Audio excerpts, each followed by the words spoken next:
Okay, let's start the lecture today.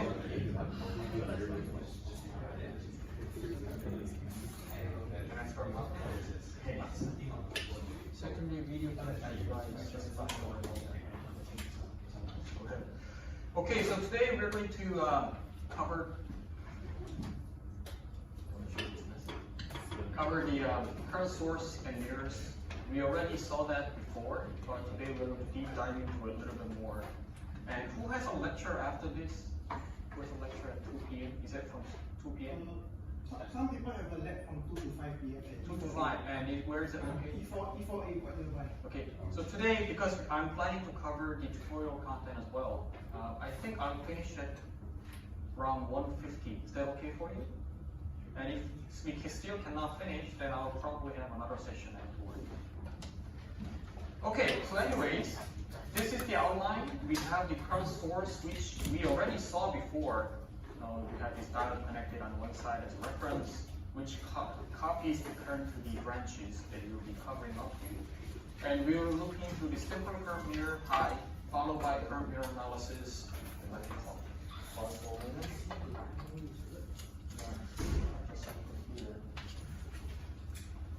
And the error showed up. This is no longer getting the data. Let me show you this.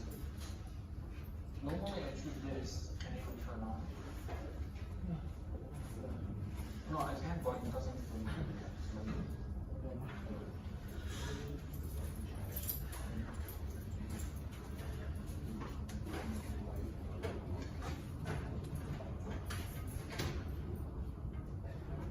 Well, this fixing let me just go ahead.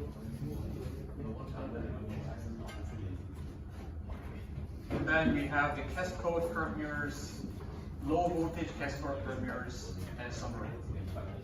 But before we resume, do you recall what was the characteristic of a current mirror? Current source that provides current to something else. What's the definition of current source? Let's say you have 1 amp.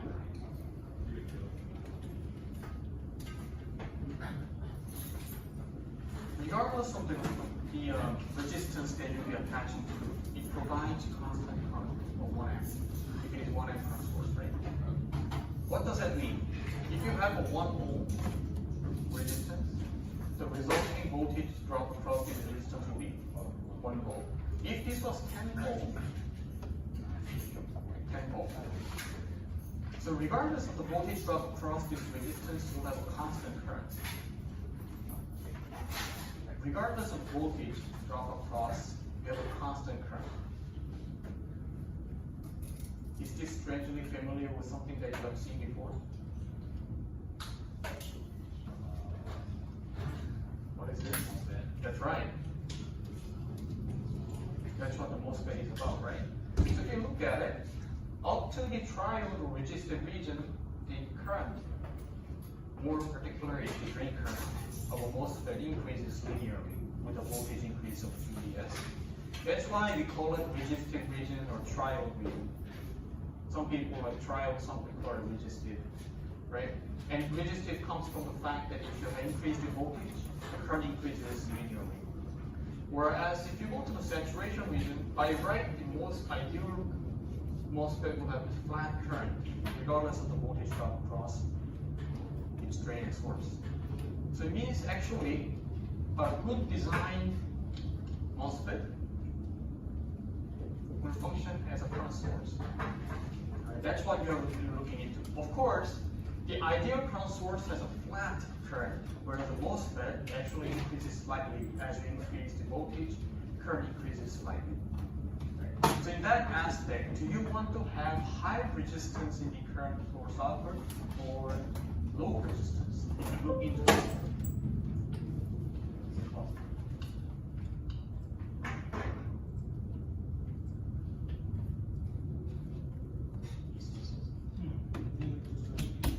Oh, now it comes. Thank you. Oh, laptop. Okay, thank you. Oh, from here, right? Okay, thank you. Thank you so much. Just to make sure. I do remember. Okay, thank you for letting me know. I noticed this yesterday, but I didn't know how to configure it. Okay, thank you so much. Have a nice day. Okay, let's see. Resume.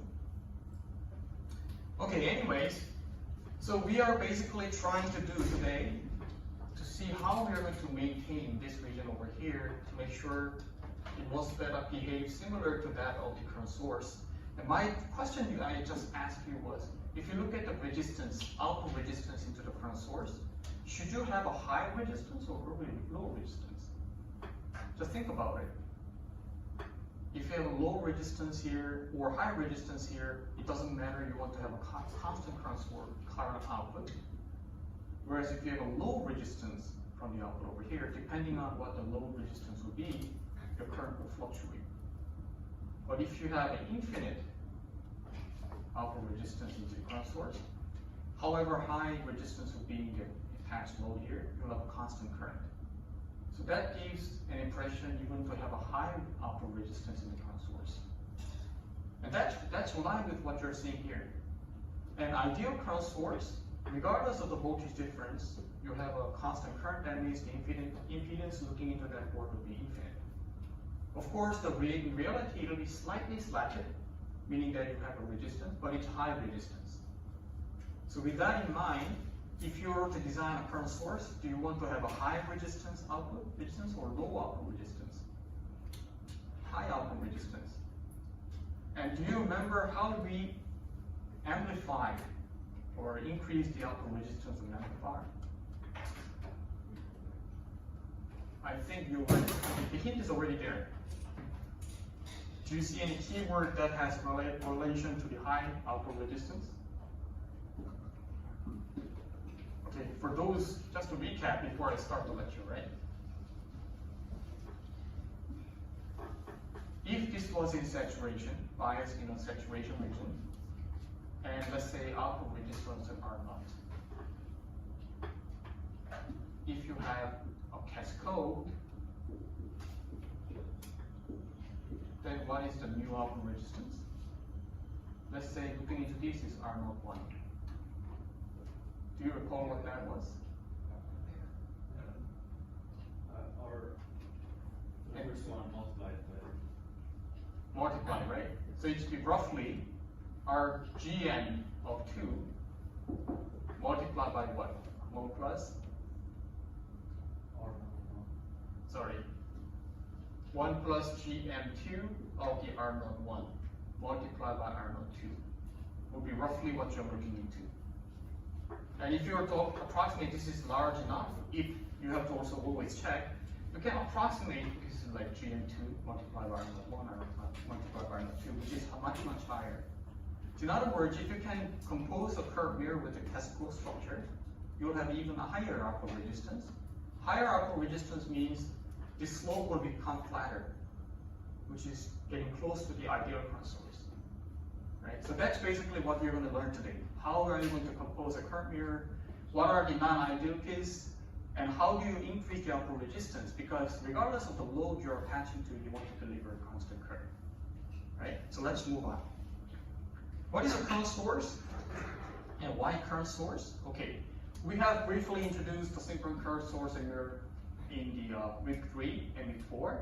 And we have also seen that you can use the current source or active load, the transistor as an active load, to have a low DC resistance and high AC resistance. And in later lectures, we'll see the current source and mirror can be used to bias the amplifier. And when I say bias the amplifier, you're going to, most of the time, we have been talking with the gate voltage, drain voltage, and make sure the transistor is in saturation. If you use the current mirror or current source to bias the transistor, what I mean by that is you're automatically making the load transistor or the amplifier in saturation. Sounds like a magic, but let's see how it happens. And in this lecture, we're going to introduce more different types of current sources and mirrors, and of course the analysis as well. Okay, and we first have to define the language here. Current source means you're going to source the current out of this circular symbol here. And now you know what I'm talking about. If you have a circle here, that means it's independent source. So it's independent current source. And this is independent current sink. And it's sourcing the current to the external circuit, that's current source. And over here, you have an external circuit and you're drawing the current out of it, so we call it current sink. But both current source and current sink, it's a bit confusing, but by default, the circuit designers say this is current source. So both of them are commonly referred to as current source, as you are seeing here. Now, the ideal current source and sink, as I already drew in this whiteboard, should have a flat current regardless of the voltage drop across the source. Right? That's the characteristic of an ideal current source. And I already told you, because of this is only possible if you have an infinite resistance into the current source's terminal. But since the actual device has a finite, it's very high, but you have a final resistance, that therefore you'll always have some slants, some slope. As you increase the voltage, there will be slight increase in the current. All right. Any questions up to this point? Okay. Now, how do you then realize the current source? Is that the simplest possible way is to use one transistor, and then you bias it in a way that you are in saturation. And why in saturation? Because if you're in saturation, you have almost constant current over the voltage drop across drain and source. And this implies you want to have a flat characteristic in a sense. And in that sense, do you want to have a longer channel length or shorter channel length? Who's the lucky person here? Can you please come? Longer, and that's right. And can you explain why? Slope will become less severe, right? The shorter channel becomes the lambda. It's relevant to the lambda, right? If you have a shorter channel, this becomes more slanted, meaning that it's deviating from the early current source, all right? I think we have pretty much covered all the material that we're covering today, but we will more look into this more in detail. And ID, drain current, is a function of VGS, and due to the channel length modulation effect, the current source has finite output resistance, hence you have a slight slope in the VDS to ID curve. And minimum output voltage, that is VDS to overdrive voltage, is required to keep the MOSFET in saturation. What do I mean by that? Over here, you want to make sure the VDS is over this minimum value, because below that, the transistor is in triode region, and it's no longer a current source, right? So you have to make sure you have the minimum overdrive voltage, which is typically, I would say, with some margin, 200 millivolt, right? If it is the bare minimum overdrive voltage, probably 50 to 100 millivolt, but I wouldn't even go near that because it's already starting to distort if you get close to that value. So I would say safe region would be 200 millivolt or over for the overdrive, and you are in the saturation region. All right, so I already drew saying over here, so that's what I'm talking about. This green box is the current source region. Okay, so with that, because of the channel length modulation, meaning that you have a slight slope over here, you have a finite output resistance, and your goal here, from a current source perspective, is to have as high R naught as possible. Because the higher it gets, the flatter the response gets. All right, the output resistance of the current source and non-ideal current source is denoted by the ideal current source with the in parallel output resistance. Okay? Now, how do you implement that? Well, so that's what we're going to do. So let's say you have a M1 transistor, and in the previous slide I told you that we want to bias this into saturation region. And probably the most easiest way, if you're sitting in the lab, easiest way to bias this M1 is to have the voltage or the potential divider like this, and make sure the gate voltage is lower than drain. You bias that way. Or if the gate voltage can be higher than the drain, but the difference is no more than the threshold, that is in saturation. But we do not prefer doing this way as a circuit designer. Any thoughts? Some of the comments are already there, but without looking at the text, can you imagine why the circuit designer, especially the analog designers, don't want to use potentiometer to bias the transistor like this?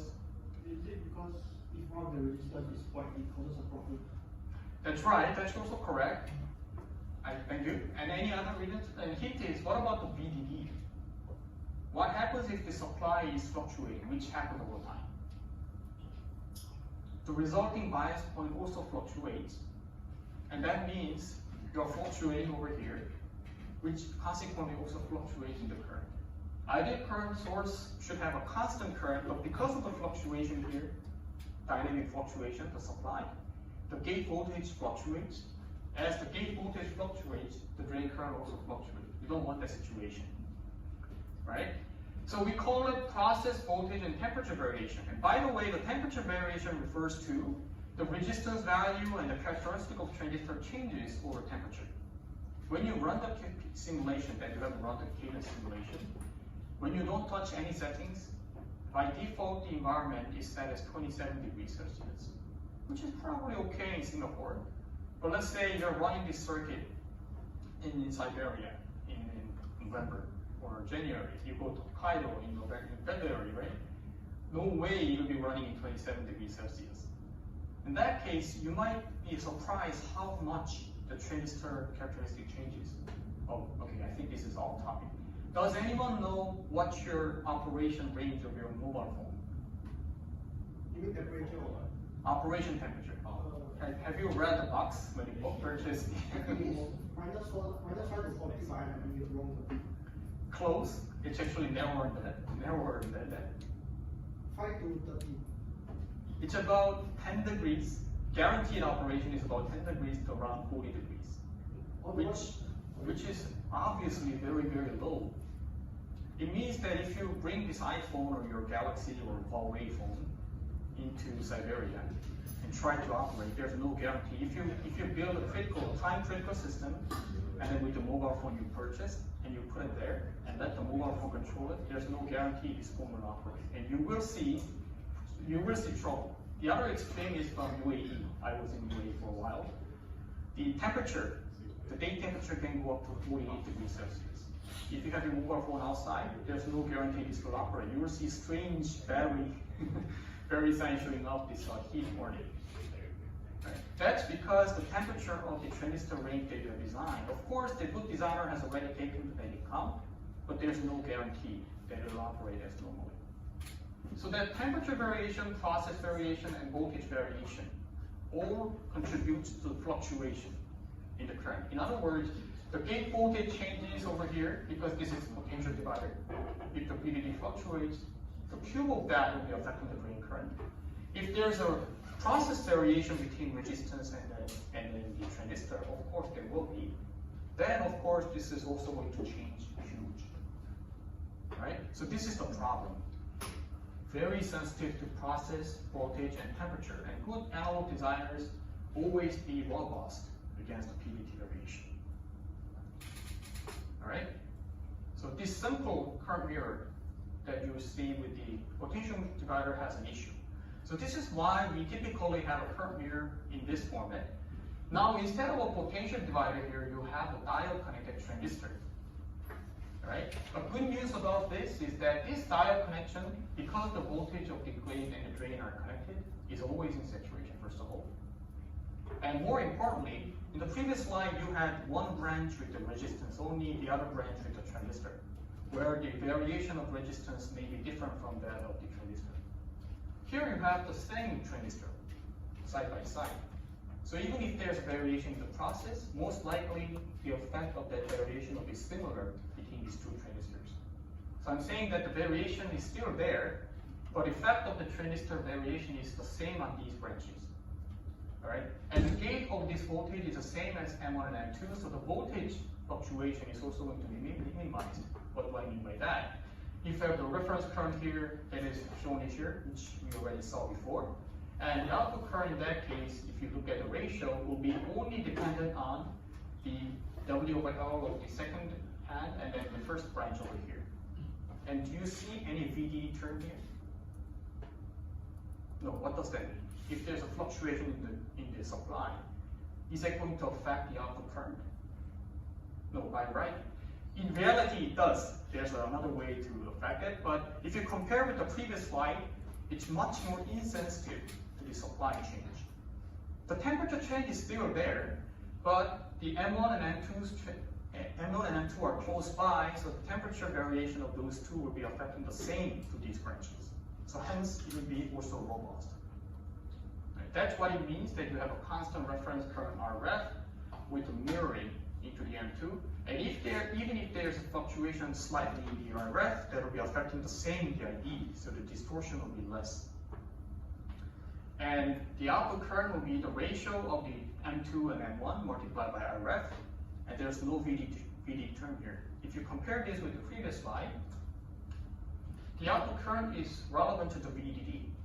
So if you fluctuate the VDD, it will directly affect the ID. It's not linear, it's actually a square term. So it's actually going to be more serious. Whereas here, there's no VDD variation that affecting the output. And most importantly, since both transistors are from the same process and same temperature variations, the PVT effect will be, I would say cancel will be a little bit too aggressive, I would say minimized. Right? Any questions?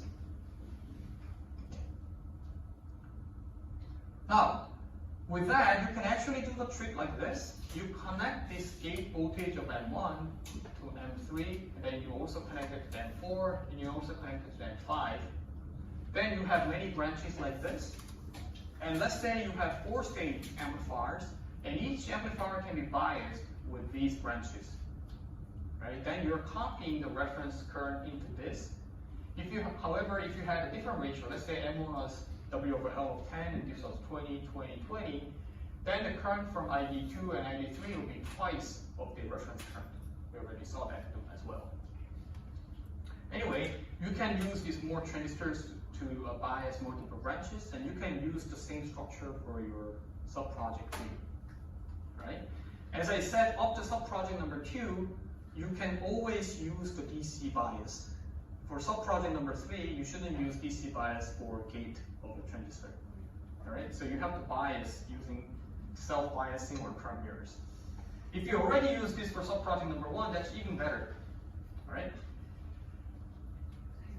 Okay, so the current gain, if you have a different ratio of WL, let's say M3 had 3 times WL of the M1, then the current gain will be 3 times, because the current through this third branch, ID3, will be 3 times of that of M1. Okay, I think that was clear so far. Let's now move on. Oh, do you have a question? No, okay. Another way to look at this curve here is actually like this.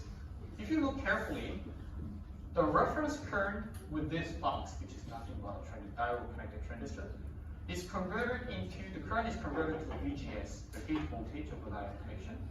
And that voltage is going to drive the V to I, voltage to current conversion, which is basically a transistor, which draws the current from the load circuit. So it's actually I to V converter followed by V to I converter. That's why the current mirror is actually allowed.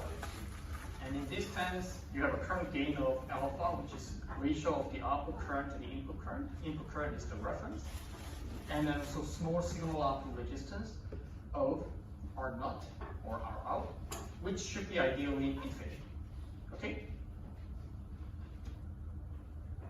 Okay. For this output resistance, output voltage here, in order to make sure the output transistor is in saturation. Why saturation? Because you need to make sure it's here. You need to maintain minimum voltage across that transistor. Okay, that's what I mean by you need to have a minimum output resistance, V out minimum. Okay, so basically today we're going to figure out how to increase the output resistance and how to decrease the minimum output resistance, minimum output voltage. Because even if you have really high output resistance, if your minimum requirement on how high the voltage should be over here, then your output voltage will be limited. Right? So in that sense, you want to minimize the output voltage drop across the output of the current source, at the same time increase the output resistance. Does that make sense? Okay. Now, let's look at the simple curve here. We are using R, one resistor, as a current source, that reference current generator. And that voltage over here, you can see that the VDD minus the Vin, which is the VGS of M1, over R is the reference current. And that reference current will be flowing to the output as well, because it's copying the VGS. And if you look at it, for diode connected transistor M1, VDS is the same as the VGS because draining current are biased, so it's always in saturation. We already talked about it. And for given V1 is the voltage, the current over here, we can solve the cubic equation, which we already did, to find easily the output current, which is IB2. All right. And here, if you were given like this, VDD minus the VGS of the M1 transistor is Vin voltage over R is the current, which is the same as the K prime WL of the M1 transistor with the VGS minus VTH over square. Right, so for known K value with a known VGS, we can already solve the WL. We know how much WL we have to give. And if you run the simulation, by now you're already accustomed to it. The value of WL you got from the hand calculation, you can expect it will be actually a little bit off or quite off of the actual value after tuning. But that said, you can easily estimate where to start off with the simulation. Again, this should be running DC simulation, not AC. Okay. Well, the question here is, we know that M1 is always in saturation, but what about M2? What is the condition for M2 to be in saturation as well? But before we do that, why do we have to have this M2 in saturation? Yeah, right? So we need to make sure M2 is in saturation. How do you know if M2 is in saturation? Can you please let me know? Okay, yeah, please, yeah. VG less than VD. VG less than VD, V out, right? Yeah. Yeah. So that means, or even if this is higher than the VD or V out, the difference is no more than the threshold. That's right, perfect. Now we are getting it. So that's actually what we need to maintain. So we need to have the minimum output with the VGS minus VTH of the threshold of the M2, which is the overdrive voltage of the M2 transistor, or higher. Okay? And why is it important? Because if you bias a transistor like this, and the output stage, depending on the output swing means the signal will be, from the input change, will be causing the output to change like this. And you want to make sure that output swing doesn't get close enough to the minimum output voltage level. That's what we are talking about here. Okay. So with the solution, which we already vetted before, is about the relation of the drain current with the reference branch to the output branch. And since both transistors are fabricated with the same process, we have the same K prime and same threshold voltage, right? And we don't have the body effect because both transistors' body is connected to ground. So thus, the output current, which we have already seen, is 1 plus lambda of VR2 over 1 plus lambda 1 of V in. If W of L 1 and 2 are the same, this is just the ratio of these two. Alright? And if you have the same length, of course, lambda 1 and lambda 2 will be the same. If you have the same length of the transistor 1 and same length in transistor 2, remember the shorter the length, the higher the slope. The longer the length, the more gradual the slope will be. That said, if you have the same length, these two will be the same, right? So then you can simplify the equation even further. Now the output current to the input current is just the ratio of WL of 2 to 1. If you have the same ratio, it's actually exactly the same. That's why the current mirror, the term is coming from. Does that make sense? Okay, very good. But one thing to remember is that only if the V out is the same as V in. Why? If this is not the case, we'll come back to that in the analysis with the reference, with the mismatch terms. So that's what I spoke about in up to slide 11 is the ideal case. And of course, if you by now we are in week 6 already, you know that nothing is ideal. So let's look at the non-ideal case here. Desirable specification as a current mirror is that you need to have a high output resistance. I already told you that because you want to have a very flat response. And minimum output voltage be your mean, because if you have a higher minimum output voltage range, you have little room for the swing. If you have a minimum output range like this, then you have a higher swing. If you have a higher gain, you consequently have a higher swing. So you have to make sure the minimum output voltage that should be as low as possible. So that's what you mean by that. And accurate current gain means, and once you set the ratio of WL of the reference branch to the output branch, you want to make sure it's accurately gaining this current. And first two parameters depend on the chosen current source structure and design, which we'll be covering. And inaccuracy of the current gain may be caused by two major factors, and one is the systematic error. And what do I mean by that? Is the error caused by the circuit structure itself. Systematically, you are generating a current error. And the other one is the random error caused by due to the process variations. Right? So the process variations, there's not much designer can do except you draw it larger or use some matched transistors. Draw it larger means, let's say you have the same variation about this much. If you draw the transistor like this large, the length, with this much variation, versus if you draw it this long and you have the same amount of variation, the percentage of the variation will be much less if you have a larger feature. So that's what you can do. It's actually the simplest possible way to mitigate the process variation. But anyways, this one you have some room for improvement by drawing largely. And systematic error, we might want to take a closer look how to minimize that. All right? These two types of errors are commonly seen in electronics, analog integrated circuits. And how you are going to design it robustly against these variations is the key to the analog designer. So it's very, very important you understand it. Okay, so first of all, let's look at the systematic error. Then we'll go to the random error. So this is the current mirror we have been already studying. M1 and M2 are matched here.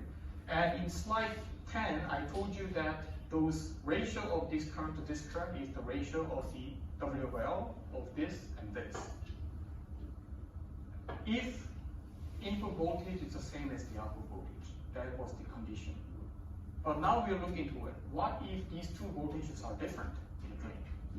This may happen because as the output voltage swing changes, there may be when deviation from the input voltage in DC level to the output voltage. So in that term, the error is defined as the output current minus the output ideal over ideal current. That's what we have designed. And assume lambda 1 and lambda 2 is the same, then we plug in the same equation ratio that we have used. Here that we assume that lambda is the same, hence the gain error will be ideal current will be WL of 2 divided by WL multiplied by the input current. And assume these two are matched, the same size as well. then you cancel these out, then ideal output will be the same as input current. That's what we have covered in the 3 slides before. Now, the error, if you use this term, this definition over here, is the output, the real output you're getting, minus the ideal current estimated by the hand calculation, divided by the ideal current. And if you plug it in, you find that it's lambda over 1 plus lambda V in, V out minus V in. Okay, let's take a closer look at this equation.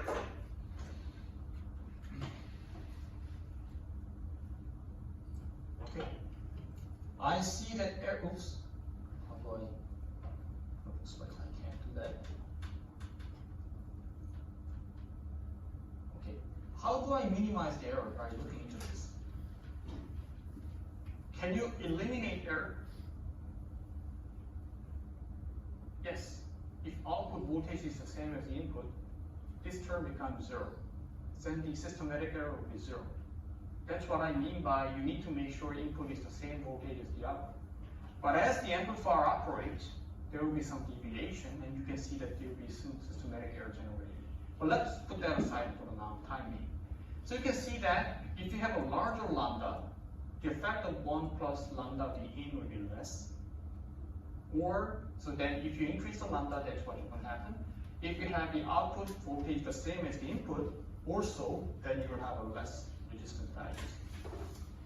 So the error, just small lambda, sorry. Because if you assume the lambda multiplied by E is smaller than 1, then it becomes lambda. So if you need to have a lambda as small as possible. Or output voltage the same as the input. And lambda smaller means that, as you can see, it's becoming less affected by the channel length. So it will be used by low channel devices. Consequently, the output resistance also goes very, very high. All right. So this systematic error can be completely removed by making the output voltage the same as the input. So I'm talking about the DC level, first of all. Okay, is that clear to everyone so far? Now, you also have a random error, which is caused by the process variation. So the matched devices mean all the devices are designed having the same parameters. And mismatch is the parameter differences between matched devices. What I mean by that is that you have designed the same WL of 2 over here and 2 over here. We assume these are all exactly 2 WL, but due to the process mismatch and variations, one will be probably 2.001 and the other one will be 1.9998, right? Those are some process variations. And that is caused by the geometric mismatch, such as the channel change, channel variation, and physical parameter mismatch, such as the dopant. And material non-uniformity and pattern shift, those are causing these issues. We'll focus on the geometric mismatch caused by the process variation. And I already told you the easiest way to mitigate such variation on the process is to draw larger. Of course, that means more money. Right? The chip will be larger, that means more pricier, which we don't prefer, so we have to balance out. Okay, so current mirror mismatch, what I mean by that? Let's take a look at it here. You have this current mirror with the M1 and M2. We have, let's say, you want to have the input current to be 1 milliamp, the output current to be twice of that, 2 milliamp.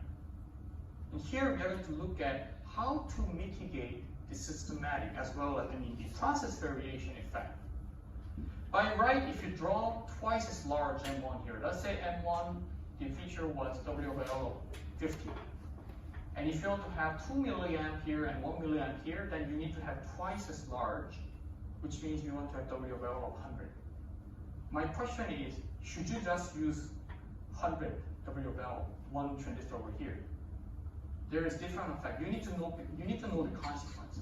So there are actually 3 ways to implement it. The one way is to have the same width and reduce the length.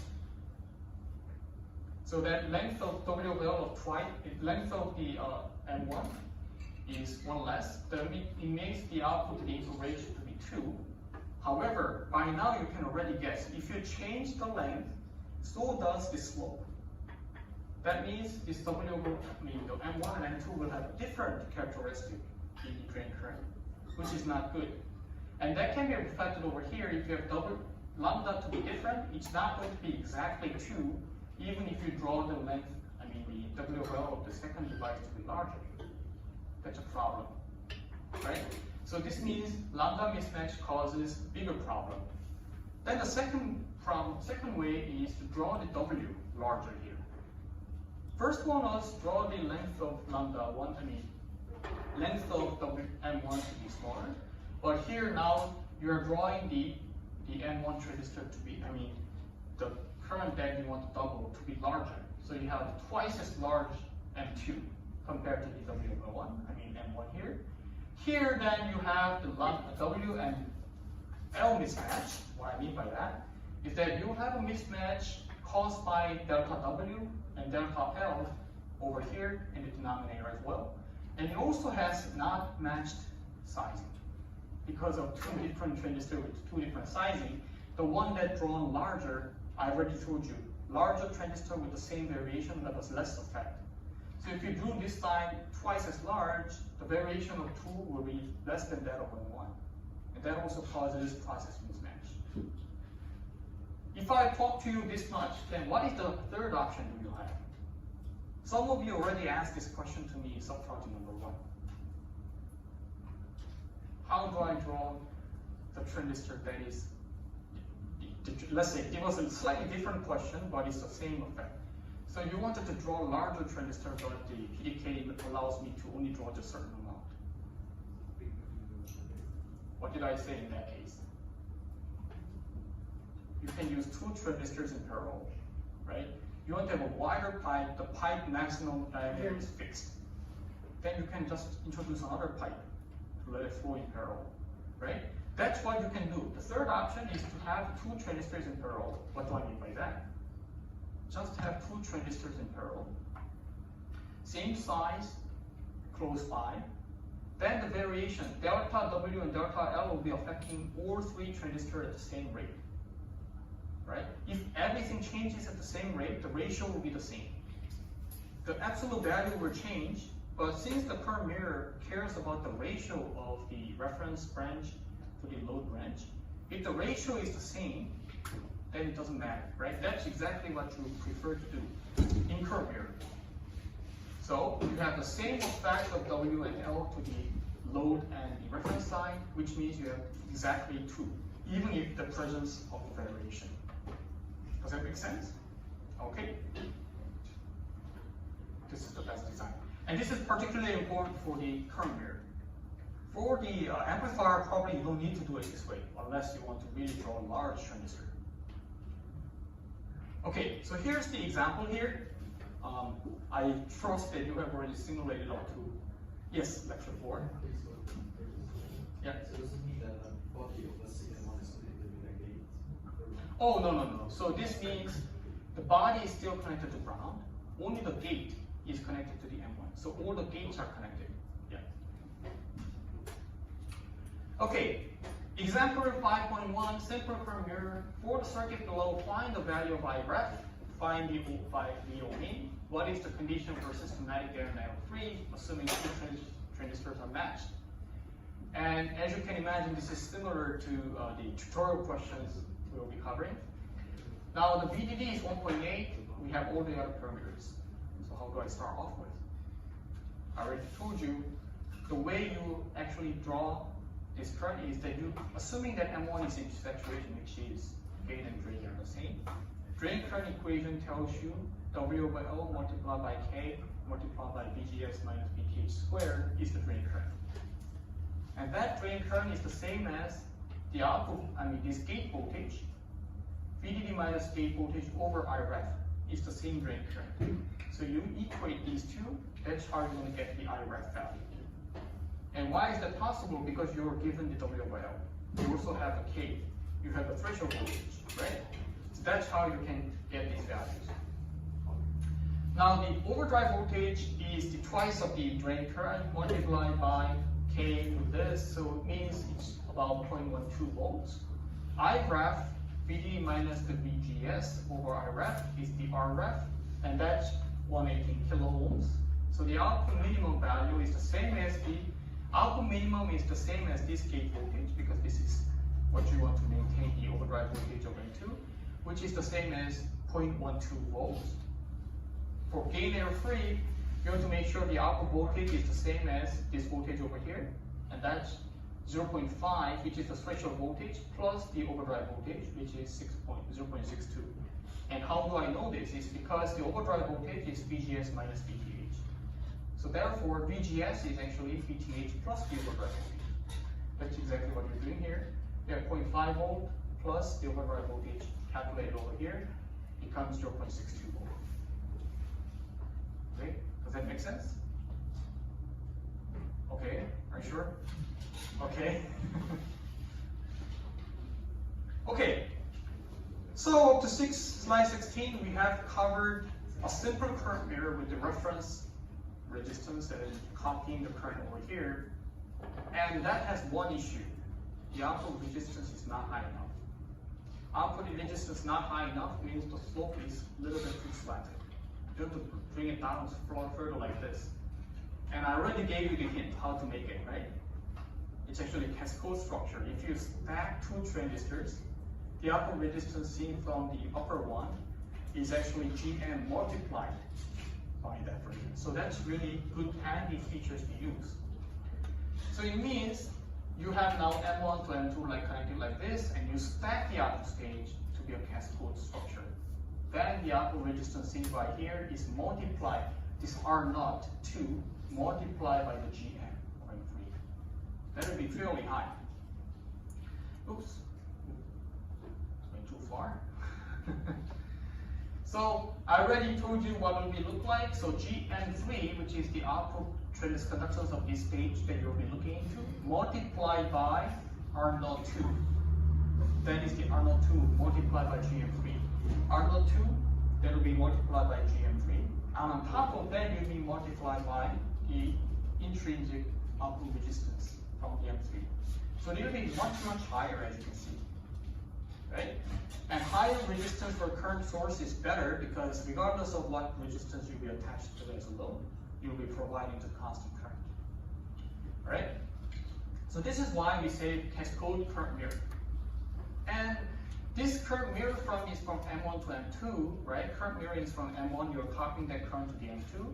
And to eliminate the systematic gain error that I already told you in the previous slide, you need to make sure this voltage is the same voltage as this voltage. Okay? That's the condition you have to satisfy. Then the systematic error will be less. But even before I cover anything else, do you see any potential problem with this structure? Always think about the downside. If you improve something, you're losing something. Right, I'm getting some correct answers, but let me ask a new student. Can you please let me know? Yeah, I remember I asked you last lecture as well.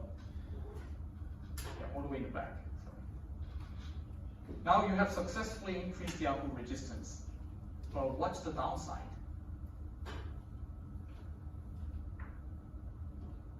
Don't know? Or you have to think about it? Okay. The hint is the output minimum voltage you have to maintain.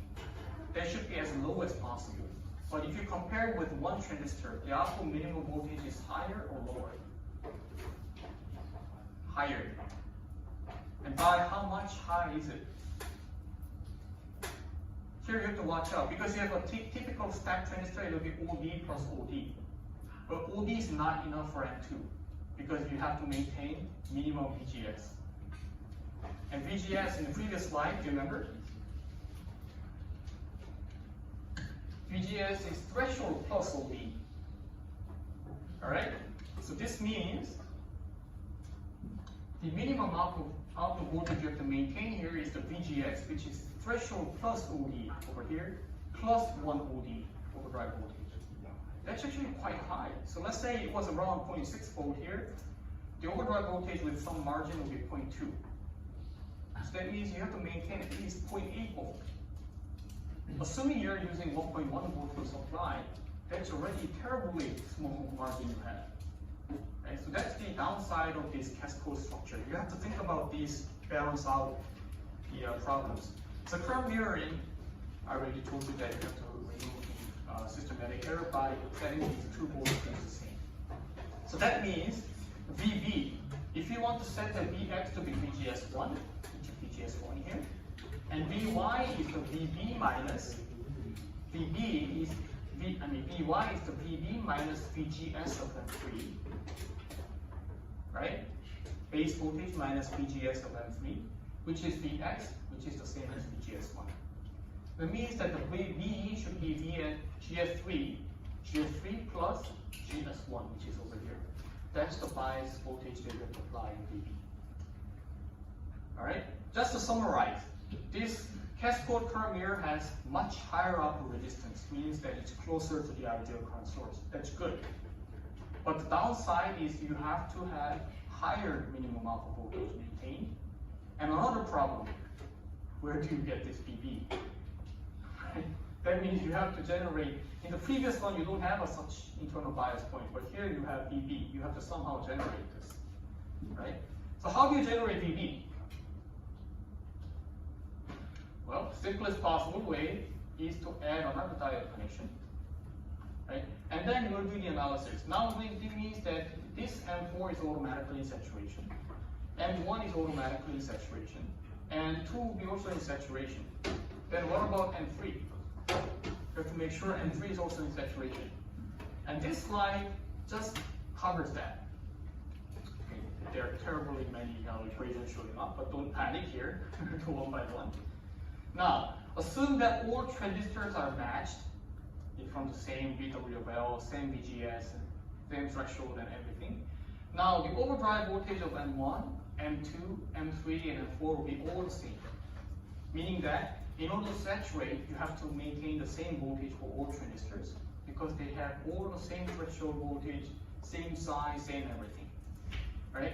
In this term, the VGS of M1 is the same as the VGS2 over here, is the same as VGS3 and VGS4.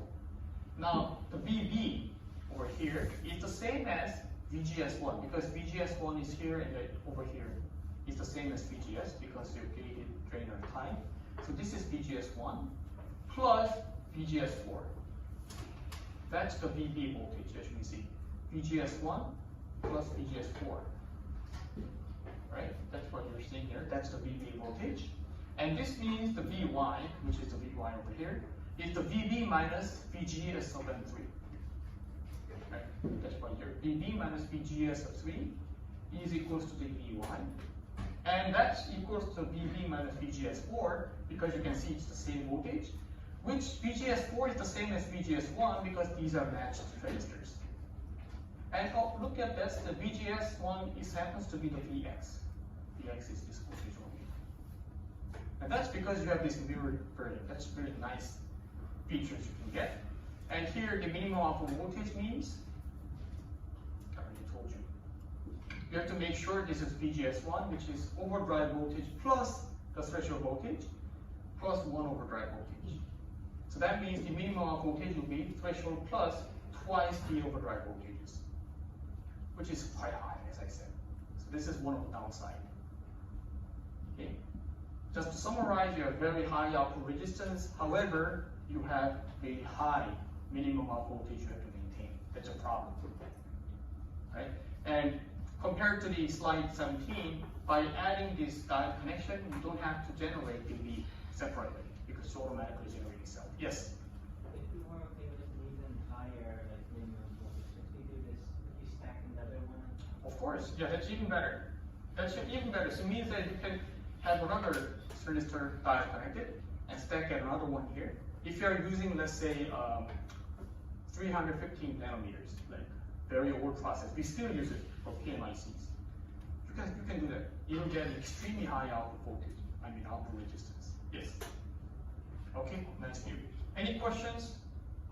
Yes.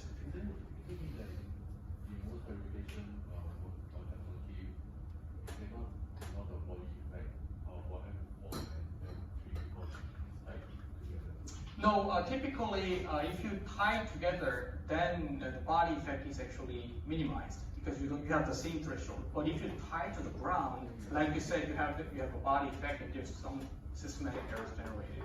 So it depends on the process node. Most of the analog process that analog designers use are triple well, meaning that you have an N well, so you can actually tie them together.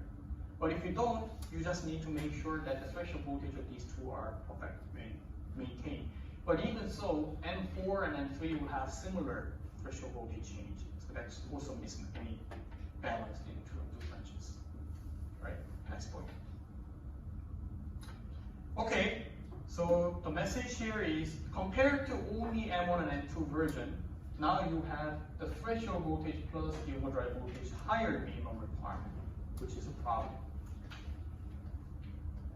Okay, and in this case, the input voltage is this voltage over here, is the 2 times the VGS, which means 2 times the threshold voltage plus the overdrive voltage. Okay? Now, that gives us some motivation. Let's move on and think about low voltage cascode mirror. So it looks like we are cherry picking the high output resistance from the cascode structure, but somehow we maintain low output, minimum output level that we need to meet. How do you do that? I'm amazed about the circuit designers in the history, how people have used their brains to come up with these nice ideas. So the problem happens because now you're stacking with the various voltage over here, which consequently the gate voltage and input is increased. So how do you actually reduce this input voltage? And one genius came to a thought, can we actually tie this B input not to this gate over here, but to the gate over here in N1? Alright? And you see something strange, you have another VB, so where does the VB come from? Well, let's think about it later. For the time being, we have a correct VB to bias M4 in saturation. Let's tie this to M1 and see what it happens. What's the effect of that? Now, remember the goal here is that we need to reduce the VDS2 so that you don't have to worry about the stacking, VGS plus VOD. That's too much. 0.6 plus 0.2 is already 0.8. For 1.1 volt supply, that's already too much. So let's reduce that to twice the overdrive voltage. And if you connect to this input to the gate, now notice this is now becoming overdrive voltage instead of VGS. And also there's VD or VOD here. Assuming that you have properly set the VB to the voltage level, that makes sure that M4 is in saturation. Right? That's much less because this is 0.2 and 0.2 with some margin. That's 0.4 volt. Compared to 0.8 volt, it's much better. Okay? Okay, so then let's do the analysis here. What is the VB voltage to make sure that M3 is in saturation? And if you carefully look at it, VB is actually determining the VDS. Why? Because VB is the VGS plus the overdrive voltage, which is the threshold voltage of twice the overdrive voltage. So this means the VB cannot be the 2 VGS. And now, since the VY voltage is the overdrive voltage over here, now you can see that the VX is actually the VB voltage minus the VGS over here. VB is the gate voltage minus the VGS, and that's actually the overdrive voltage. That's what, because you have connected the input to the gate of the M1. And this means there's no gain error because this voltage and this voltage are the same as VOD and VOD. No gain error. And input voltage now becomes VGS, which is threshold voltage plus VOD instead of 2 VODs plus threshold voltage. That's much less. And this, does that mean that you're all in saturation? Let's double check that. The VDS of M1 and M2, and also M3, are all in overdrive voltage. You're maintaining your overdrive voltage. So they are all in saturation. And for M4 to be in saturation, you just need to check if the drain voltage is higher than the gate, or if the gate is higher than the drain. The difference is no more than the threshold. But we know that, right? The VB voltage over here, we have to check the gate voltage, which we don't know yet. The VB minus VE has to be less than the threshold means if the gate voltage is higher than the drain, the difference is no more than the threshold. That's what this equation is telling you here. And we just plug in the VB and the threshold over here. You have seen that the VB voltage is VTH plus 2 VOD here. And where is it? Sorry, the V in is actually the threshold voltage plus the VOD. from here, right? So you just plug those in. You see that VTH plus 2 VOD minus VTH plus VOD is just 1 VOD. The VOD is about 0.2 volt or less. Threshold voltage is about 0.4. So you can see that actually holds. This means the M4 is also in saturation. Good. All right, very good. What did I miss? Looks like you have improved everything. All right, but as I always say, if you improve everything, then you're lying. You're losing something, and what do you lose here? Where do I get this? Whenever you have a DC point, you have to generate that. How do you generate? You need extra circuit. You need extra area, right? So that's always penalty you're paying. If you are reading a scientific paper and it also say I have improved everything, okay, that's lie. Like, that's really a lie. So you have to figure out what is untold. All right. Oh, sorry. Yes. So for the previous slide, why does VB determine VDS? Sorry. Why does VB determine VDS? VB determine VS. Sorry for the first slide. Oh, because this voltage, as you can see here, VDS is actually VGS plus the overdrive voltage over here. That is the VB. So if you increase the VB, that means with the minus the VGS, that is actually the VDS. That's the overdrive voltage. So they are all cross-related. Right? VGS, the VGS is this the voltage difference from the gate and the source, right? So if this voltage is increased with the minus VGS, this voltage is also affected. That's what I mean by that. Right? Right. Now it's time for us to think about how to generate VB. If you're sub-project number 1 designer, okay, use another DC source. But of course, as a circuit designer, you have to generate this yourself. So now we are looking into it. How do you actually generate that? But before we do that, let's look at the characteristic of this low voltage cascode on here. Now the output voltage compared to the normal cascode structure. Remember the normal cascode structure had VGS plus VOD minimum. But now you have only 2 VODs. That's much less, that's good. Which means very, very good. And you have low input voltage as well, because it's now only VGS. You just need to maintain this VGS voltage, which is the same as the input. So input is also very low, as opposed to the twice of that. You have no systematic gainer because X and Y voltage are the same as VOD. And still very, very high output resistance because you can see GM3 multiplied by the R03 multiplied by R02 is the output resistance. Okay? Now, how do you then generate the VB?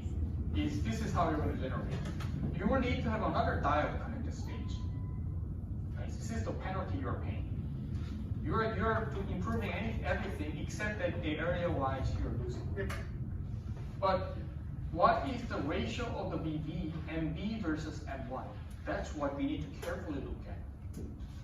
So to do that analysis, we have to first think about the drain current equation of the VB, which is W over LB, multiplied by this equation where the gate voltage of that VB is VB, equals to the current source branch over here. And that means you'll do the analysis. Again, it looks very complex, but you will follow it. VB minus V threshold, which is the voltage over here, is actually VTH plus V2 VOD. You already calculated from there. VB is actually VTH plus 2 VOD minus the threshold voltage. So this VB is the value that we got from the previous slide, which means this becomes 2 VOD. And VGS minus VTH is again the VOD, that's by definition. So now it becomes VGS minus VTH on the right hand is the VOD. VB minus VTH is 2 VOD. I repeat, why am I doing this? Because VB minus VTH, VB we got from the previous slide, which happens to be VTH plus 2 VOD, minus the threshold just becomes 2 VOD. So this is 2 VOD. This segment is 1 VOD. Because the definition of overdrive voltage is VGS minus VTH. So the square term, 2 VOD squared becomes the VOD squared. So that means the size of the W over L over here has to be 1/4 of the M1. I repeat, let's say this was 100 W over L, this should be 25. But why is that? Because if you look at it, drain current equation of MV is shown over here, equals the drain current over here because you're tying it. But W over L is different because this voltage at the BB is different from that of the VG. And how far different is it? Is that you have calculated VTH plus 2 VOD, which is VB, and we plug in with the VTH, that becomes 2 VOD. That is equivalent to 1 VOD over here. So to match that, to equate that, you have to reduce the W over L of VB. Alright? So it becomes the size of W over L and B is actually 1/4 of W over L and 1. And this is fairly handy to use in your sub-project number 3. Just to give you a hint. You don't have to use it, but if you were to design using it, consider this trick. Alright? Any questions? So Yes. For the first line, VB minus VTH squared, right? Plus, sorry, for the second line, why is it a VB minus VTH equals to VTH plus 2 VOD? Oh. Okay. That's a good question. Two. Now if you look at it, actually it's coming from this equation. And where does it come from? This voltage is actually the VGS plus VOD. That's what you're getting. So that's why the VB value is the same as VTH plus VOD, 2 VOD. And then you're just plugging in that into this relation. This is VTH plus 2 VOD. And then you have minus term here, VTH. So what is left over is just 2 VOD. Again, you can see that the MB has to be much smaller. And you can probably run the simulation. It's a bit early to apply in sub-project number 2. But for sub-project number 3, it would be quite handy if you were to use it. Right? With 1.8 volt, you don't have to actually apply it. But if you do that, then you have output level which is much greater. So you can probably design your amplifier with overspec, which means that you have achieved better than what you were expected to do. All right?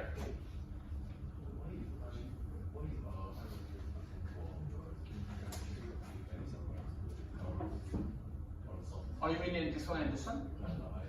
Oh, that's what you are designing to do. You desire to do, to copy it. Now, this branch over here is just to make sure that you are making the bias point of VB the same as required for this one. And just to simplify, you don't want to have multiple, for example, resistances values, so then you're matching it. The simpler the better in that term. Right? Just to summarize, just go back to the previous slide. Low voltage current square here is, let's start from the beginning. We started off with only 2 transistors as current mirror. That was having good enough output resistance, but it was not sufficient. So to solve the output resistance means that with only those 2 pairs, the slope is still a bit too high. So to reduce it down like this, you want to have a high output resistance. In order to do so, you stack it. You stack the output transistor with cascade. But consequently, that caused the issue of the high output level. So how to solve it is to have low voltage cascade by connecting the input to the gate of M1 instead of M4. Right, that's what we have achieved here. But by doing so, you need to pay the price. The price is that you need to have an internal PV generation by adding another branch. And adding another branch is not just simply one transistor, but you have another resistor. If you have a different value in the IRF here, of course you can compensate that by the sizing here. But different value of resistance means the mismatch in the process will be different. And you don't want that situation. The simpler means the matched resistance size will have a similar variation. If you have a different resistor values, the variation here and here will be different.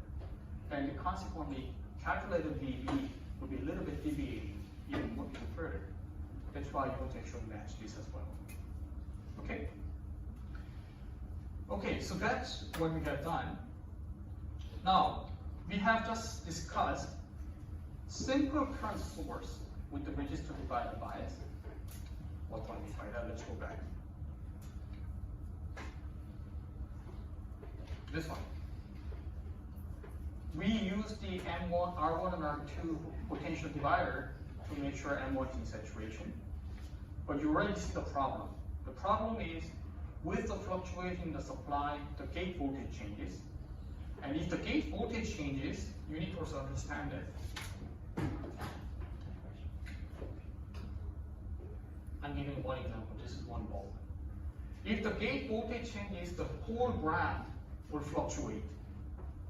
Okay, and by the way, that's VGS minus VTH to the square. If you have a change in the VG value, the gate value voltage, it will be squared and affected in the drain. So the drain current will be fluctuating even further.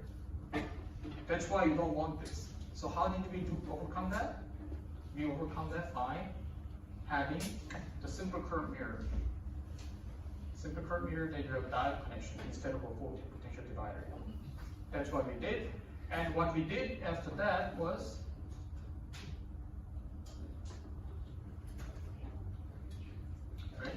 we did that, which is insensitive to PVT variation, which is good. But the output resistance was not sufficiently high.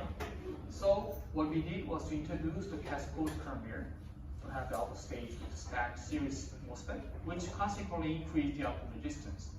But the minimum output voltage level has also subsequently increased. So we introduced the low voltage cascode current mirror at the price of larger penalty, because now you need to have a VB generation circuit. And that VB generation circuit you can use, it's very handy. You can also use it for your internal bias generation, your amplifier. And in the errors in the current mirror, there are two types. One is the systematic error, and the other one is the random error. The random error is coming from the transistor mismatch, and you can mitigate this by drawing larger transistors. And systematic error is because you have different VDS. In other words, the Vx and Vy is different. And you want to make sure it's matched, so that systematic error is eliminated. Okay? Any questions so far? Yes? So for the current mirror and your current source, is this usually just the resistor? Yes, that's an excellent question. So let's go back to that slide. Where do I get this current source, right? If you had an extra, let's say off-the-shelf current source, you can do that. But integrated circuit, you don't have the extra current source, right? So simple way to implement is just one resistance. Then how is it different from potentiometer? It's because potentiometer, you are relying the bias point with the ratio of these resistors.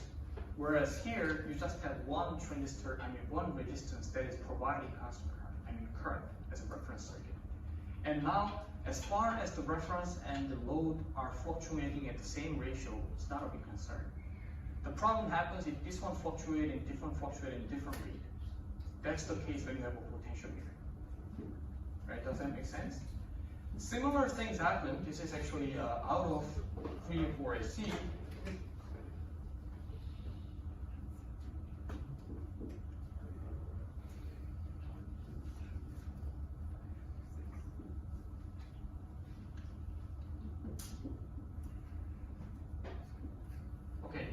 Let's say this is an ideal OPM.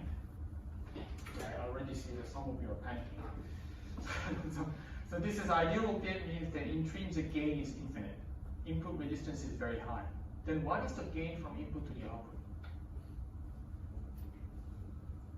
Sorry? One what? Sorry? Sorry? It's okay. The way you solve it is because the output, whatever the output, will be divided by the input difference will be amplified to the output, and the gain is infinite. So if you divide something by infinite, the difference in the input is zero. So that means that's a very difficult concept to understand. Since the plus port is connected to ground, this is also ground in AC matter. We call it virtual ground. So this means that input current flowing through here is the same as current flowing out, because the input voltage, current to the input port is, because of the high input impedance, there's no current flowing in. Any current flowing in has to flow out. And some of you will be confused. Then what do you mean by zero here? This zero is actually AC signal wise. Anyways, current flowing in is the same as current flowing out. If you set up the equation as P input and P out here, 0 minus P out over 100 is the same as P in minus 0 over 1K. And if you get the value of P out to be in, it's actually minus 100. 100K divided by 1K. Okay. Why am I showing this all of a sudden? This is relying on the ratio of these two resistance values, right? The gain of this feedback amplifier is relevant on the ratio of these two, not the absolute value. So as far as the ratio of these two resistors are changing at similar rate, which it doesn't, by the way, but if it changes at the same rate, then you're less big of concern, right? That gives you motivation. The resistance is typically serpentine implemented in this. This is 1D, whereas capacitance is 2D. So it means that the variation in the capacitance, effect of the variation in the capacitance will be less. Delta C is less than the delta P, because these two variations will compensate each other, versus this one is just 1D variation. So this gives you motivation to actually use capacitor, because capacitance also has an impedance, right? If you have impedance over here, of course, capacitance of the amplifiers, capacitance impedance is 1 over SC. So if you have one farad here, probably you should use 0.01 farad to have the same 100. This will have less impedance, less variation, because it relies on the ratio of capacitance for the gain, and the variation, absolute variation of capacitance is less than that of the resistance. Right? So it's the same page as what we are talking about. If you don't understand this, don't worry. This is just an extension of what you're learning. But anyways, that's what we have covered today. Any questions so far? Okay. I will stop the lecture portion, but that's not it. We also have one more thing to go.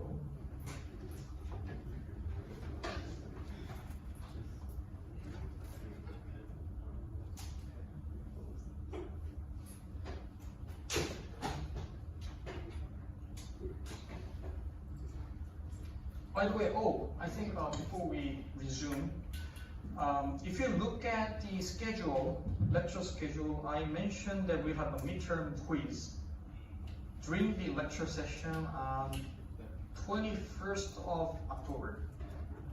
But it has came to my attention that 21st of October happens to be annual holiday. And I don't want to disturb your holiday. So what we'll do is that we'll have a midterm quiz on 1 week before, which is 14th of October. However, the content, the coverage is only up to the single stage amplifier, which is up to week 4. So you don't have to study too much. It's up to the single stage amplifier. So how do you prepare for this? Is that you actually have to prepare and make sure you understood how we simulated into example 3.1 to 3.2. Chapter 4 is optional. If you understand the lecture 4, that would be even better. The curve mirror will not be there in the midterm quiz. And that will be during the lecture session. The time given will be 90 minutes, 1.5 hours. So if you have any questions, let me know. And if you have any questions about the lecture content so far, I suggest that you utilize next week, the reading week, recess week, to have the consultation. Yes? If you move backwards the midterm, right, then the project deadline can move ahead. Oh, sorry? No, because the sub-project to the deadline is at the same week as the midterm. A bit tough. Yeah. If you are okay with it, I can extend the project deadline by 1 week to avoid that. Do you prefer that? Yeah, better Because why am I asking? Because some of you actually have already started this project number 2 submission.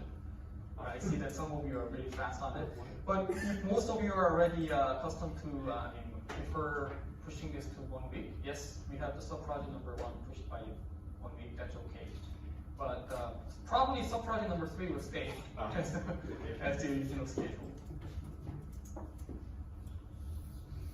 Okay, let's stretch out a little bit. I'll try to finish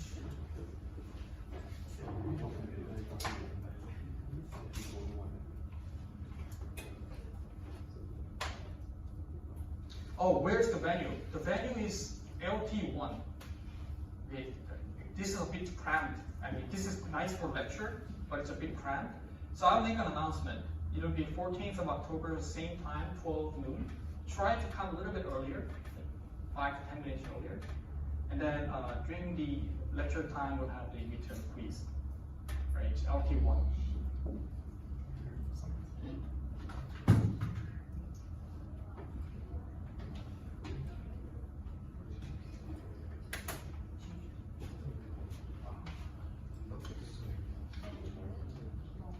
Yes. Okay, I'll make an announcement officially, so you don't have to worry about this missing this announcement. Okay. Hold on a second, sorry.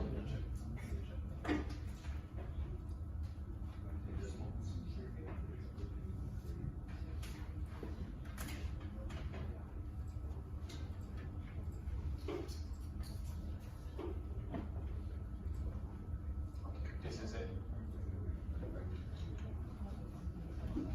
Okay, so we are resuming our discussion on the tutorial. I hope that you have resolved. I know that we had two students asking questions about this Q3 and Q4.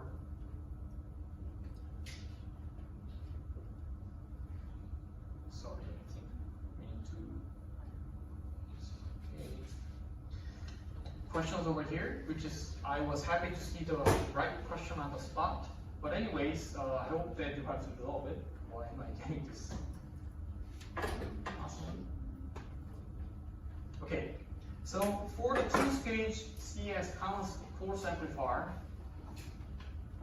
shown over here, supply is 1.8, reference current is 10 microamp, load capacitance 10 picofarad, or transistor has the WL of 2 micron over 0.18 micron. Set the DC voltage at input so that the output is at 0.9. So whenever you see the circuit here, I always say don't panic. Identify what are the amplifier transistors. Input is here, output is here. M1 is a common source amplifier. That amplified value will be amplified once again from M4. Single stage and single stage amplifiers. Then what about M2 and M5? M2 is the active load, right? And M3 is providing current with M2 and M1. The same over here. M4 is the amplifying transistor, so that M5 is the load, and M6 is providing current to M5. Right? You don't need to write any equation here. The gain of this amplifier is transconductance of M1, GM1, multiplied by R02 in parallel with R01, multiplied by GM4, R05 in parallel with R04. That's it. That's the gain of this amplifier. Can you see that? Is anyone having trouble? By the way, midterm quiz will be this level. Single stage amplifier. Identify the path and then calculate the gain. Right? So basically, if you can analyze this, you're already almost there. But if you have trouble with this, you need to actually clarify during this recess week. Okay, anyways, what about the output level? Output level, you can see, is relevant to the input. So we will see, we first have to calculate the drain voltage over here. And that drain voltage has to be relevant to the output voltage here, because output voltage of M4 is the drain voltage, which is relevant to the gate, which is also the same voltage as the drain of M1. Right? So let's see. And also the question is asking, calculate the DC gain, find frequencies of all poles for CL1, and we calculate the frequencies if the load capacitor was 10 puff. Okay, let's go step by step. By the way, as a disclaimer, if you didn't solve this before, try not to memorize this before you attempt it. Right? Don't take the photos, because I'm not uploading the answer unless all of you have actually solved this yourself. So I will be uploading anyways, for sure before the midterm, but please, the earlier you solve it yourself, the earlier you will see the answers. Okay, here we assume the GB, and everything over here, and transmit parameters are given like this. So in this case, since all transistors have the same feature size, all IDs are 10 microamp. How do I know? Because all of these transistors are the same size, then this IREF will be copied to the M2 and almost drain current, which is the same as the M6 drain current, which is the same as M5 and M4. All the current will be the same. And find V in for the V out 0.9. 0.9. So for that voltage, all drain current is 10 microamp. And for that drain current, we will be finding the VGS. So the tip here is, since we know the ID value, and we know the drain voltage over here, from that drain current, we can get the VGS, which is enforced gate voltage. And enforced gate voltage is the same as the drain voltage of M1. And with the 10 microamp, with the given voltage, you can actually get the input voltage. That's how we're going to step-by-step draw the VGS of M1. So that's what I'm doing here. For M4's perspective, you have WL, which is given, VGS minus VTH with lambda and V out. V out is 0.9. So VGS, if you do the calculation, is 0.61 volt. I repeat, you have the drain current 10 microamp, we have 0.9, and we have the VGS value unknown, and plus lambda and V out already known. Drain current known, W over L known. So then we can calculate the VGS for, which happens to be 0.61 volt. So I repeat, this is 0.61, I will annotate.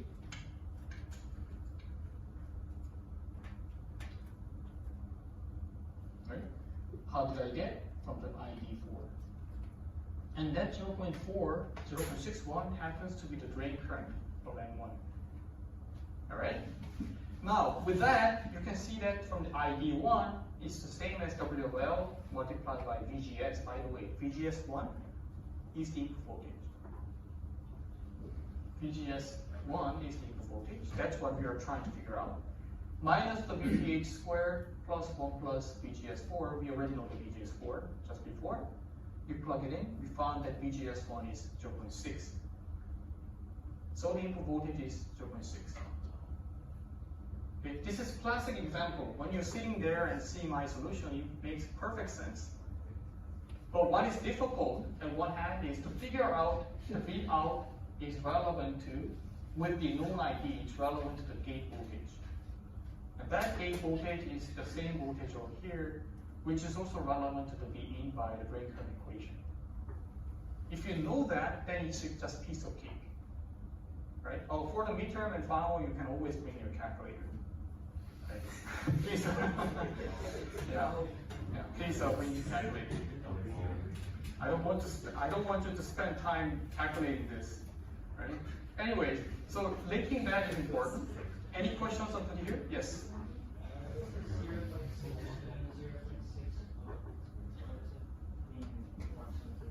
Sorry? Does this mean 0.60 or does it mean just approximately 0.6? Oh, all of these values are approximate.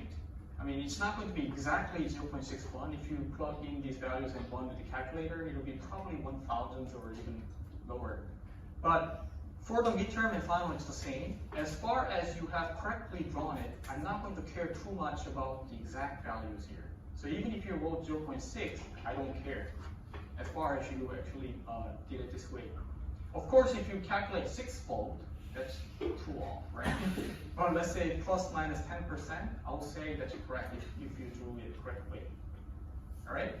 Any questions? Does it make sense? Does that make sense to you? Okay. Now it's time for DC gain. What did I say about gain? I repeat, yes. So VGS4 is equal to VGS1. VGS. 4. Yes. VGS4 is equal to VGS. Oh, it's not VGS4, it's VDS of M1. Because VGS is the gate voltage, which is the drain voltage of M1. So it's VDS. That's what I said. Okay, it's time for DC gain. I think we don't have time for the second question. Probably I will pass it to the next lecture, the design problem. But this one I will spend some time here. DC gain, how do you get it? You first identify where the input and output is. Input is the gate of M1, output is drain of M4. So if you look at the first stage, the gain will be relevant to the transconductance Gm of M1. Gm1 multiplied by the output resistance seen from this port, which is R02 in parallel with R01. That's the first stage. Gm1, how do you calculate? From the drain current equation, we know this symbol. Midterm, you can bring in your cheat sheet. You can generate. You can draw it by hand. Please do not try to shrink the lecture note into 1A4. You can handwrite one of the 1A4 both sides. This is a good example. You can draw it even if you don't know from the drain current equation, but if you actually have it in your hand, it'll be faster. Gm in saturation will be 2Kn multiplied by WL multiplied by D, which we give the value. It will be 1.76 multiplied by 10 to the minus 4 Siemens. R01 is the 1 over lambda by D, which is 1 mega ohm. R02 and R05 are 1 over lambda P multiplied by ID, which is 667 kilo ohms. Is everyone following up to here? Okay. So the first voltage gain of the first stage, we need to know the output resistance R02 in parallel with R01. R02 in parallel with R01, which is 1 mega ohm in parallel with 667, roughly 400 K. Right? A1, which is the gain of the first stage, is minus Gm1 multiplied by R02 in parallel with R04, R01, which is minus 70. And no wonder second stage is also minus 70. Alright? So the overall DC gain is A1 multiplied by A2, which is 4,900. If you wrote 4,800, it's also correct. If you wrote 5,000, that's also correct. As far as you have followed this method. Don't be obsessed about these numbers. That'll be inaccurate anyway. If you run the simulation by now, you understand it'll be inaccurate. Yes? Since the DC gain is very long, so maybe also it was predicted by D. Oh, what we mean by DC gain is not about you put 1 volt and output will be 5,000 volts. It's not that. What I mean by DC gain is if you look at the frequency response, right? This low voltage, low frequency gain in AC will be 5,000. So it means that if you give, let's say 1 micron, 1 microvolt as an input, that will be 5,000 times higher. So it's 5,000 microamp, which is microvolt, which is 5 millivolt. I'm not saying that the input of DC 1 volt will result in 5,000 DC. DC level will be always the same as bias point. I'm talking about AC signal. So the input voltage should be Very small. And why do we still use the term, in circuit design, we use the term DC gain? Is because we want to talk about the low frequency before the roll-off. The high frequency roll-off we learned from lecture 4 is affecting. That's what the definition of DC gain is about. All right? Any questions? Okay.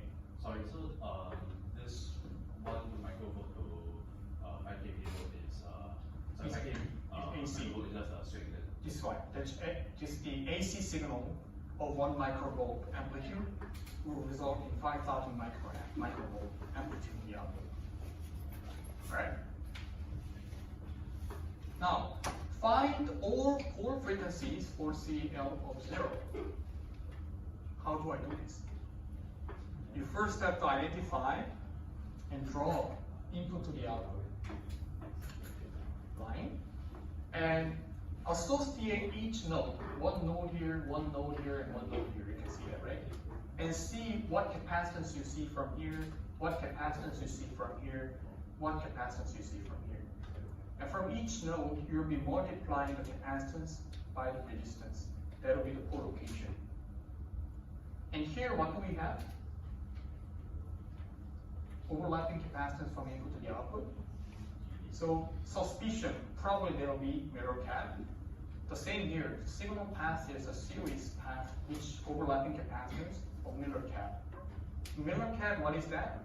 Is that it can be separated into one component into here, one component here, and this capacitance will be multiplied by the gain of this amplifier. That's the core of the Miller cap. Now, what about input? By definition, it looks like there's Miller cap, but the problem here is that there's no resistance shown. Because if there's no resistance, if you multiply by infinite, it cannot be calculated. So if there's no source impedance given, you can ignore that mirror cap. Alright? So it means you're going to draw the line over here. You can see there are two poles. If there was a source impedance, there will be one pole here, and one pole here, 3 poles. But since there's no source impedance, there's only one pole here and one pole at the output. Is that clear? Okay? And how do you calculate the pole location? Is that you're going to aggregate all the capacitance in from here. So capacitance in from here will be this capacitance, plus this capacitance, plus this capacitance, plus this capacitance. Right? Those are all capacitances. However, since the Miller cap of GD4 multiplied by M4 will be the dominant, if you multiply by 70 multiplied by GD4, these will be all irrelevant. It will be less than 1 femto, whereas if you multiply this 1 femto by 70, that will be roughly 70 femto. 70 plus 0.1 is 70.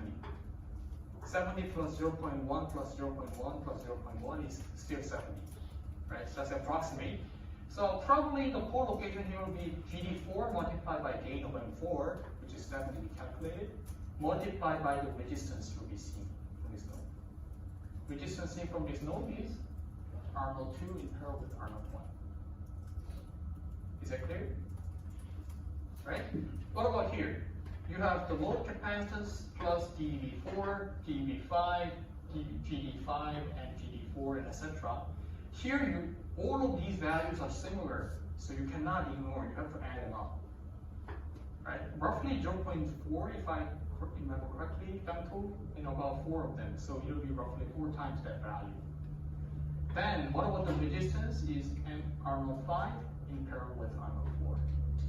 You can see that, right? Can you see? Please do this exercise yourself. It looks very similar. So, at node X, the resistance is R02 in parallel with R01, which is 400K. Capacitance is all combined, but as I said, this will be dominant. This will be 79, this was about 70, 75 or over. All of the others, if you combine, they will be still about the same order of magnitude. And then you calculate the pole location 1 is 5 megahertz. Right? These values are all given.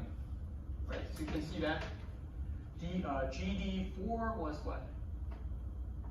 GD is 1 femto. All the others are in the order of smaller values. So you can just ignore it. Now, pole location at the output, you combine everything together. You have 3.4. There is one. You can combine these two, and this one you cannot ignore because they are all in the same order of magnitude. If you add them up, that's 3.4 femtofarad. And then you calculate the pole location 2, that will be 115 megahertz. And that is sufficiently high compared to 5 megahertz. So you can see that the first pole is the dominant pole. Okay? Is that clear? But that was assuming the load capacitance was 0. What if the load capacitance becomes 10 picofarad? Then all of a sudden you have to add 10 picofarad here, that skyrockets the Cout capacitance. If the Cout capacitance increases, this pole location will be much less. Can you imagine that? Alright? So that's what's exactly happening. So if you do that, the pole location all of a sudden becomes 40 kilohertz because of such large capacitance. So load capacitance becomes 10 picofarad. So now pole 2 becomes the dominant pole. And can you imagine why I created this question like this? Does this look very familiar with you? 10 picofarad. Do you remember seeing this number somewhere? In the lab. Breadboard, maybe, but oscilloscope. If you look at the probe, next time some of you are going to the lab, right? Check the probe. If you look carefully, the probe says 1 picofarad or 10 picofarad. 1 mega ohm typically, the input impedance. I mean the load impedance, right? So it means this amplifier, if you don't touch anything, will normally operate. The pole 2 is 115 megahertz. Pole 1 is 5 megahertz. Your signal bandwidth was, let's say, you're trying to amplify ultrasound wave at 2 megahertz. Normally operates. And you want to try to see what's happening in the output with the probe, which has a load capacitance of 10 picofarad. All of a sudden, the bandwidth reduces to 40 kilohertz. So if you don't touch with the probe, it's operating normally. But the moment you touch with the oscilloscope probe, it seems it's not working. Because the signal bandwidth has suddenly reduced to 40 kilohertz. Right? This is less of a serious problem than the feedback case. Right? Sometimes, if you don't touch it, the oscillation doesn't happen. When you touch with the probe, suddenly the amplifier oscillates, or the other way around. If you probe with the oscilloscope probe, it stops oscillation. But when you detach the oscilloscope probe, all of a sudden the output oscillates. Now, after taking this module, we know what's going on. That's because the pole at the output is affected by the oscilloscope that you're probing into. Okay? I'll finish it here today, and the remaining question design problem, I will defer it to the next lecture. Right? Thank you, and see you next time after the recess.